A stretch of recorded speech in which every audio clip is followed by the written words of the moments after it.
Okay, here we are, cutting through the noise. And we're here with Sean. Sean, welcome to Cutting Through the Noise. Glad to be here. How's your day treating you? So far, so good. Yeah, what's your day been involved in? What are you spending your time kicking around? Well, I've been moving a lot of Trello cards. Yeah, I've been nice. kind of getting things from the doing, done column. Saw you in some InDesign earlier. Just kind of sometimes you just got to get in the weeds, do a little InDesign. That's it. Sometimes makes you cry, but that's cool. Bangs your head up against a wall. Yeah, That'll help you cut through the noise quickly if you're just passed out. just banging. There it is. And today we are talking about the Traction Channel, Engineering as Marketing, which we've talked about your history in book publishing before. Mm-hmm. Did this term come up in book publishing, or was this a new term when you moved to Montana and started a bit heavier on the digital management front? It was a new term for me.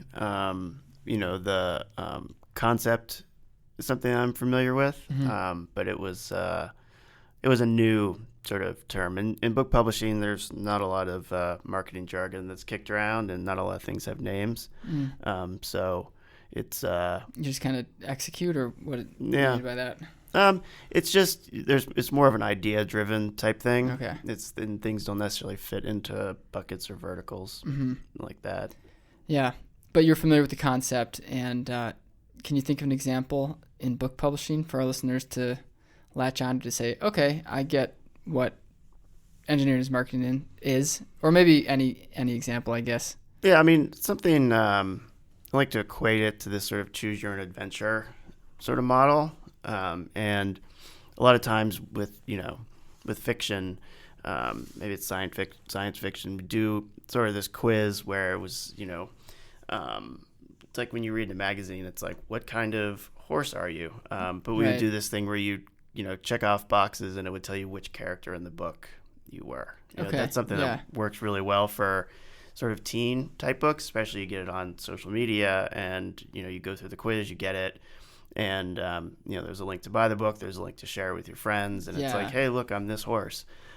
So, that was something that we did a lot of just with those easy sort of kind of quizzes, and people kind of interact, bop around, and constantly exposed to the book. Would you collect personal information in those quizzes, or this was more? Sometimes. It kind of depended on the audience, the platform. If it was on social, only kind of more focused on sharing, but when there's an opportunity, we collect the info. Yeah, seems like in the book, it's really it's of course digitally focused, which in our shop at Pintler Group, that's where we spend our days.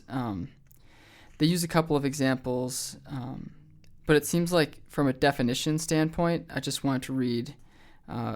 Your team's engineering skills can get your startup traction directly by building tools and resources that reach more people. I think that a lot of stuff falls into that category. Certainly those quizzes, works there. Can you think of some other examples that would fall under that definition, that, building tools and resources through software development that reach more people? It's a tricky one because not all teams have just the resource to say, you know what, we're going to spin up a complicated calculator that spits out, a perfectly customized formula just for you in exchange for your email address. Right. I think about, there's this application out there called SoapCalc. And it's, there's a lot of, you can do it with food, you can do it with anything that you're making, and it basically allows you to identify ingredients, what percentage of each ingredient you use, and then the goal is, for somebody to save the recipe or print out the recipe, they have to give them your email address. Yeah. So it's a way to provide value, which I think when you think about engineering as marketing, it's not just building something to, allow people to give you their email address. It has to provide some value. For sure. And if it's not, then it's going to be one and done. So with this, it provided value, it helped brand, and then also get the email address. I think that's a great example. I think there's a lot of examples.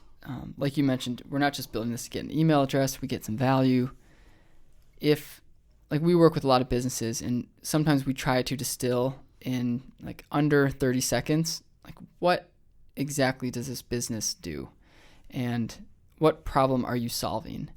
And often it's you can do that. You can get it down into 30 seconds. Like at GeoFly, like the software that is in-house under Pintler Group, that product helps people personalize their website based on geographic location. There are things that we could do to help people get better at doing that thing. We produced ZipMap, for example, a tool that you can upload zip codes and it kicks out where those zip codes are located on a heat map. So if you're in e-commerce, you might look at that and think, okay, there's this huge cluster in Philadelphia that I didn't know existed based on just this random assortment of zip codes. So now I'm going to target that area. Maybe it would be cool for our listeners if we used like a financial institution, something like a bank, and they've brought us on, or they've brought Pintler Group in to say, hey, how can we utilize engineering as marketing? Or maybe it's just how do we get more people to apply for home loans? Like that's their goal. And the problem that they solve is like their vision statement or their goal is something along the lines of, we make access to your dream achievable. That sounds like some bank would have that vision, I'm sure. That's a billboard. That's a billboard right there. So what sort of things could a bank, do? And they might say, we want to run Facebook ads and just shout in the internet. How could engineering as marketing help cut through the noise?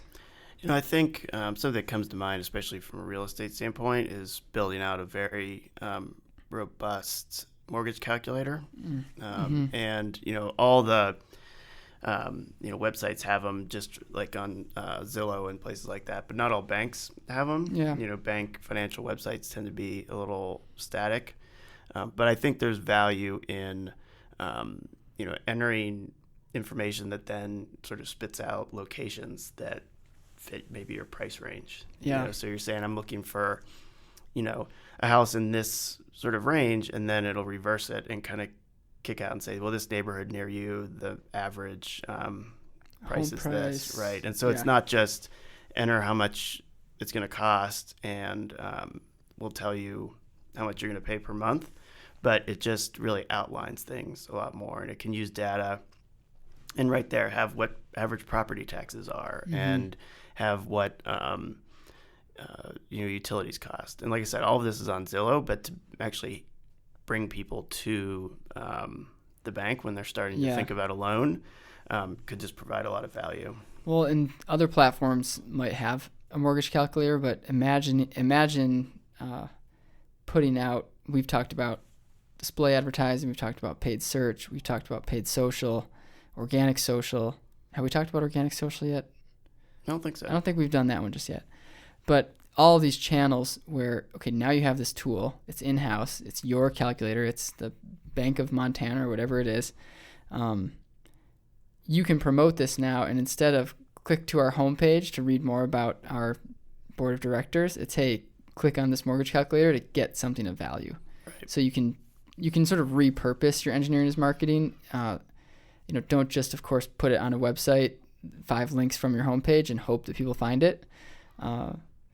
But to your point, like you're providing this tremendous value. Yes, there's other mortgage calculators out there, but don't just kind of throw up your hands and say, well, I guess Zillow has cornered the market on mortgage calculators. When when we talked about viral marketing, we talked about, you can do everything you can to get people to talk about your product for it to go viral, but you need to have a quality product. And so, making sure that this is something that's robust and that it does what, it fills a need where maybe other ones aren't as great, and sort of looking at, okay, what can I make? It may not be original, but how can I make it the best? Yeah.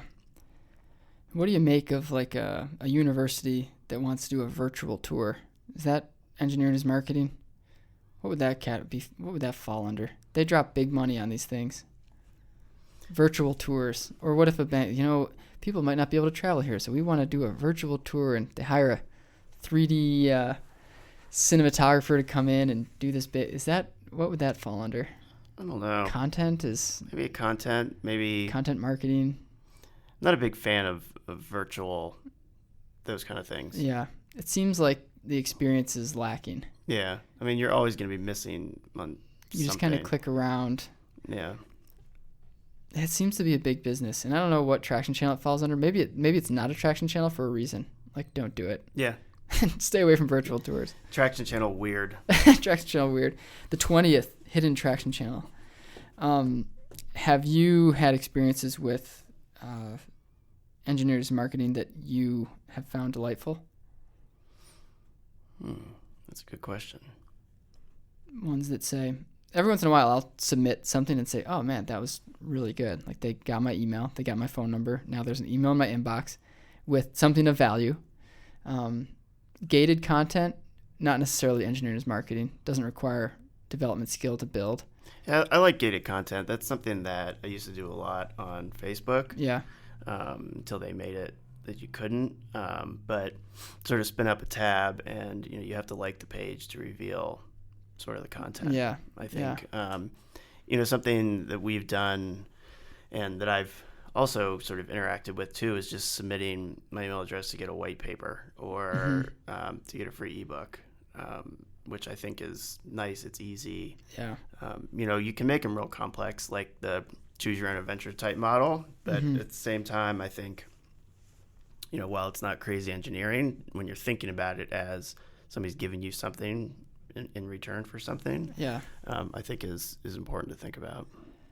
Another trap I see some companies fall into is they think about engineering as marketing as a new product or as a new business. And I think the old adage, like, keep it simple when it comes to engineering marketing is important, because you can spend a lot of time building an engineering marketing tool that is really effective, and the return on that time in customers down the road is great, and you can spend too much time where all of a sudden it doesn't make sense. And you're not selling the engineering as marketing, whatever the product is. If it's a SOAP calc, if it's a mortgage calculator, it's a value add. Right. And the way it is monetized is reaching your end goal, reaching the conversion via this. Which I guess brings up an important point, which is to track that stuff. Yeah. Like, don't guess, is it working? Make sure that, hey, if we've taken the time to build this mortgage calculator, and that might be a tough one for banks though, tracking that. If you're not collecting emails, which you might want to be careful doing, you could almost see. You could put a form at the end of it to submit to get more information. Have a representative reach out to you. Yeah, that could be based on your zip code. Your loan representative would be Sarah. Yeah. Here's Sarah's info and phone number, and boom, it's a trackable phone number maybe. Yeah. Yeah, neat. I think we just solved. Financial. That's it. Revolutionary. That's it. Anything else that you want to add for engineering marketing that we didn't talk about? I'm trying to think about the chapter in our favorite book here, The Traction. I call it The Traction. The Traction. It's just traction. It's like the Ohio State University. The University of Montana, though they removed the a couple years back. Well, Ohio State just tried to trademark the Ohio State. Just the word. Are they going to be successful? They were not successful. I was going to say we should have tried to do that. We missed our chance. And LeBron tried to trademark Taco Tuesday. Also not successful. I'm surprised that one is not up for grabs. Or is it already taken? They just denied it. Really? Yeah. Alliteration, I guess. They're just like, hey, that's too common. I think we covered a lot. I know that Cassie talked a little bit about HubSpot, so make sure to check out that video. Yeah, that's a good example. That'll be a great example. So check out that video. We'll link that up in the show notes. That's it from my side. Pleasure as always. That's it for Cutting Through the Noise. Until next time.